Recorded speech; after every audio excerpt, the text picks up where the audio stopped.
में ले लिया। जैसे गोद में लिया बेटा को, गोद में लेते ही दौड़कर सुरुचि आई, उधर मूर्ख इस गोद से, इस गोद में बैठने का अधिकार तुझे नहीं है। कौन बैठेगा? बोले मेरा बेटा उत्तम बैठेगा। क्यों मैं नहीं बैठ सकता? इसलिए कि वो मेरा बेटा है, तू मेरी कोख से जन्म ले लिया इसलिए नहीं बैठ सकता। ध्रुव ने पूछा माँ तुम्हारी कोख से जन्म लेने के लिए क्या करना पड़ेगा? बोले तुमको भजन करना पड़ेगा, तपसाराध्या पुरुषम, तुमको भजन करना पड़ेगा महापुरुष का। वो भगवान प्रकट होंगे, तुमसे पूछेंगे क्या चाहते हो, तो कहना कि मैं माता सुरुचि की कोख से जन्म लेना चाहता हूँ, तब तुझे इस गोद में बैठने का अधिकार मिलेगा। अरे सुरुचि, जिसको भगवान मिलेंगे वो तुम्हारी गोद में काहे को आएंगे? बोलो। ध्रुव नन्हा सा 5 वर्ष का बालक घनघोर जंगल में निकल रहा था। माँ ने कहा मेरे लाल, क्या कहा तेरी माँ ने? बोले जाओ भगवान का भजन करो, तब तुझे मेरी गोद में, मेरी कोख मिलेंगी। इतना सुना, माता सुनीति की आंखों में आंसू, लेकिन कुछ कहा नहीं। समझ गई माता सुनीति ने कहा मेरे लाल तू बार बार मुझसे पूछता था, देखो तेरी भी माता ने गलत नहीं कहा, तू बार बार मुझसे पूछती थी ना माँ मेरे पिता कहाँ है, मेरे पिता का नाम क्या है? बेटा मैं तुझे संसारी पिता का नाम नहीं बता सकी, लेकिन धन्य है तुम्हारी भी माता सुरुचि जिन्होंने परम पिता परमात्मा का पता बता दिया, परम पिता परमात्मा का पता बता दिया। जाओ मेरे लाल, आराधयालो छज पाद पद्मा यदीक्षसे ध्यानमो नमो यथा अनन्य भावे निज धर्म भाविते मनस्य अवस्था भजस पुरुषम। जाओ मेरे लाल, माँ भगवान कहाँ मिलेंगे? कहाँ मिलेंगे माँ? माँ ने कहा बेटा भगवान तो हर जगह है, हरि व्यापक सर्वत्र समाना, प्रेम ते प्रकट होय मैं जाना। जाओ मेरे लाल, नन्हा सा 5 वर्ष का बालक, माताओं तुम्हारा हृदय कितना सहज है, कितना सरल है और कितना कठोर है। बोलो 5 साल का बेटा, कलेजे के टुकड़े को तुमने भगवान का भजन करने के लिए जंगल भेज दिया, घनघोर जंगल में जाकर परमात्मा को ढूंढ रहे हैं। हे प्रभु मुझे बता दो, हे प्रभु मुझे बता दो, चरणों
महात्मा नारद मिल गए, का क्षत्रिय है, मान भंग होने के कारण भगवान को ढूंढ रहा है। लेकिन भगवान ऐसे थोड़ी मिल जाएंगे।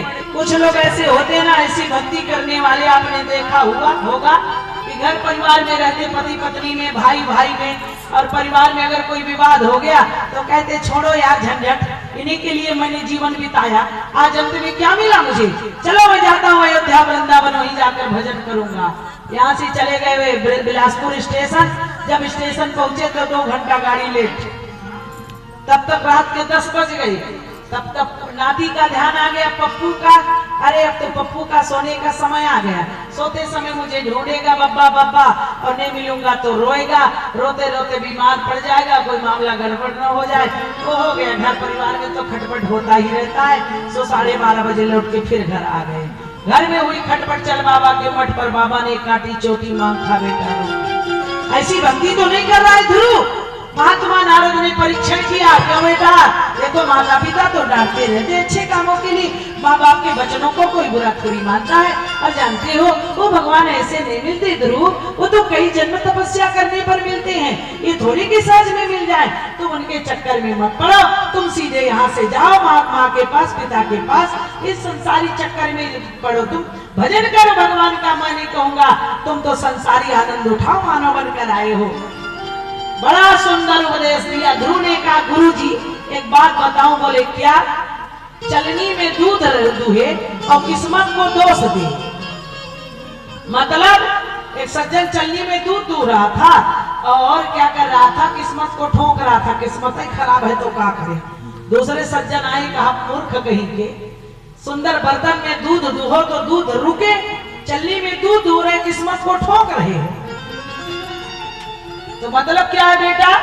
ध्रुव ने कहा गुरुजी माँ के शब्द रूपी बाणों से मेरा हृदय चलनी जैसा छलनी हो गया है, आपका एक बूंद अमृत ज्ञान मेरे हृदय में नहीं टिक रहा है। केवल इतनी प्रार्थना है, इतना बता दो, हे गुरु मुझे बता दो, इन चरणों को कैसे पाऊं, हे गुरु मुझे बता दो। गुरुजी समझ गए, नारद ने कहा ये पक्का चेला है। तुरंत गुरु मंत्र दिया और जाओ यमुना स्नान करने के बाद यमुना के घनघोर जंगल में, मथुरा के जंगल में जाकर भगवान का भजन करना। 5 साल का ध्रुव 6वें महीने में तपस्या करते करते भगवान को प्राप्त कर लिया। भगवान ने सामने जाकर जब भगवान प्रकट हुए तो ध्रुव से पूछा, नारद जी ने कहा नारद जी ने कहा बेटा ध्रुव, जिस परमात्मा का भजन तू कर रहा था वो तुम्हारे सामने खड़े हैं, आंखें खोल कर देख। ध्रुव ने देखा, अब पढ़ा लिखा तो है नहीं, 5 साल का ध्रुव ने सोचा अब मैं क्या करूं। माँ से भी नहीं पूछा, जब भगवान मिलेंगे तो कैसा क्या करूंगा। गुरुजी से भी नहीं पूछा। भगवान समझ गए और तुरंत शंख निकाल कर कपोल में स्पर्श कराया। जैसे शंख का स्पर्श हुआ, ध्रुव ने 36 श्लोक में भगवान का सुंदर स्तुति गान किया।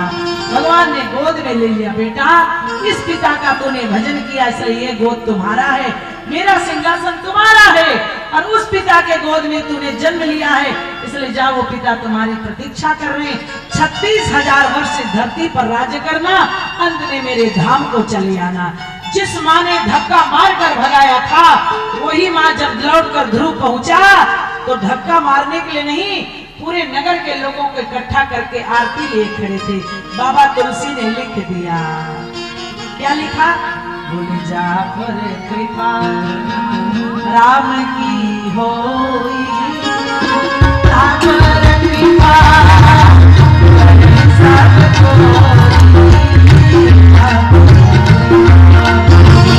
राम की होई, राम कृपा करे सब कृपा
चल मिलाई न रघुपति बिनु अनुरागा